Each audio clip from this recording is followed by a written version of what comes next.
Once you're in the room and you're ready to switch the patient over to our ventilator, remember you need flow to go. So the patient needs to be on our ventilator with flow moving through the ventilator before we begin dosing. So we will place the patient on our ventilator, we'll hit start on our vent and let the vent begin ventilating. And then we come over here, we click the switch to primary button up on the top, which tells us we want to be the primary dosing console. We acknowledge yes, everything's hooked up correctly. And then we're not able to set the target nitric until we pull the lever down. Once we pull this lever down, this cassette is activated. It'll last for 12 to 24 hours, depending on the amount of nitric getting pulled out of it.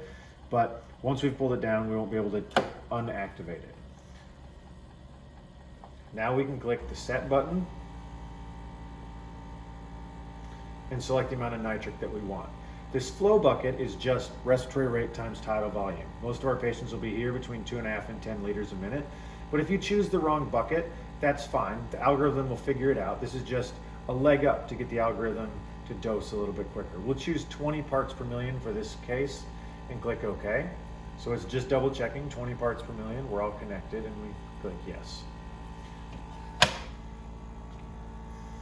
Now what we'll watch on this screen is these monitored parameters. So we've asked for 20, it's currently dosing 0, and we'll start to see this climb. This NO2 is the toxic gas that can get formed when oxygen mixes with nitric oxide, and we'll want to make sure that this stays less than 2, and it'll alarm if it goes over that. The last number we're going to watch is the FiO2. Now remember, this is an FiO2 measured right here. It's going to be a little bit less than what we've set on the ventilator, because we're adding nitric into it, we're diluting it a little bit. So this is the most accurate delivered FiO2. So in this case, you can see it's climbing, all the numbers are climbing to meet our target nitric, and we can see that this is green. We have 100% of our cartridge left, our cassette, in terms of dosing. So this oxygen will hang right around 56, 57% when we're on 60% on the ventilator, and this delivered nitric is going to go up and down based on your minute volume. If the patient coughs and doesn't have normal minute volume, this is going to drop because you're not delivering as much to it. And so what you might see is you'll see this chase up and down, but hopefully you won't have to adjust it.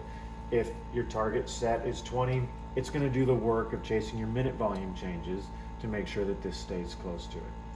The NO2, the only times we've heard that this can be a high alarm is if we have really, really high amounts of nitric, say 60 parts per million with 100% FiO2, or we let the entire circuit get stagnant.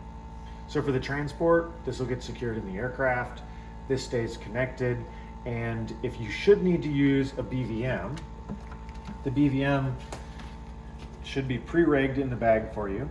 You have 2 ports coming off of it. One is capped, just like we had on the dosing and sensing lines, and one connects to the BVM port right here.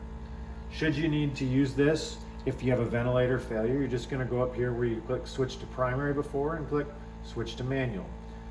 You're going to acknowledge that yes, that's indeed what you want to do, and then you change the flow rate to whatever you set the wall flow meter to. So maybe 15 liters per minute, and it defaulted to 20 parts per million, and we deliver that and use the BVM.